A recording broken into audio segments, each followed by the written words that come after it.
The India saga में आप सभी का स्वागत है। उत्तर प्रदेश में माफिया डॉन अतीक अहमद और उसके भाई अरशद की आतंक का सफाया हो चुका है और इस हत्याकांड के तीनों आरोपी पुलिस के गिरफ्त में हैं। लेकिन एक सवाल सबके मन में यही है कि आखिर मीडिया कैमरे के सामने इस तरह की हत्या को कैसे अंजाम दिया गया, जिसका जवाब ढूंढना उत्तर प्रदेश पुलिस के लिए चुनौती बन सकती है। सबसे बड़ा सवाल तो यही है कि आखिर अतीक अहमद की हत्या क्यों की गई। पुलिस ने जो एफआईआर दर्ज की है उस थ्योरी पर किसी को भरोसा नहीं हो रहा है। आखिर वो कौन कौन सी वजह हैं जिसको लेकर के सवाल उठ रहे हैं, आज हम इसी पर बात करेंगे। इन तीनों आरोपियों को लेकर सबसे जो बड़ा सवाल है वो यही है कि इनके पास अतीक अहमद और अरशद की हत्या करने के लिए आधुनिक हथियार कहां से आए, क्योंकि इन तीनों ही आरोपियों का बैकग्राउंड बहुत ही सामान्य स्तर का है। तब सवाल ये उठता है कि आखिर इन तीनों ने इतने महंगे हथियार कहां से खरीदे। दूसरी जो सबसे बड़ी बात है वो ये है कि इन तीनों ही आरोपियों का घर जो है वो उत्तर प्रदेश के अलग अलग जिलों में है। तब सवाल ये उठता है कि ये तीनों कहां मिले, तीनों का मकसद कैसे एक हुआ कि उनको अतीक अहमद की हत्या करनी है। तीनों के पास इतने बड़े आधुनिक हथियार कहां से मिले, ये तमाम सवाल हैं जो लोगों के मन में उठ रहा है।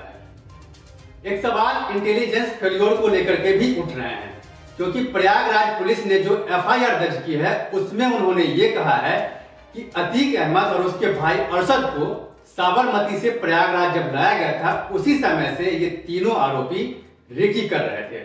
तब सवाल ये उठना लाजमी है कि आखिर इंटेलिजेंस फेल्योर यहां क्यों नहीं माना जाए।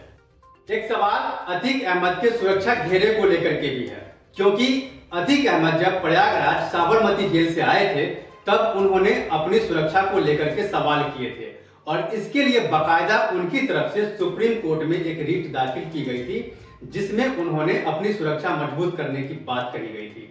तब ये भी सवाल उठ रहे हैं कि आखिर जो इस हत्या को अंजाम दिया गया था तो उस समय में इतने कम पुलिस वाले कैसे थे। गुड्डू मुस्लिम को लेकर के भी सवाल उठ रहे हैं, क्योंकि जिस दिन इस हत्या को अंजाम दिया गया था उस समय अरशद मीडिया से गुड्डू मुस्लिम को लेकर के बात कर रहे थे और बातचीत के दौरान ही इन तीनों ही आरोपियों ने उनको गोली मारी थी।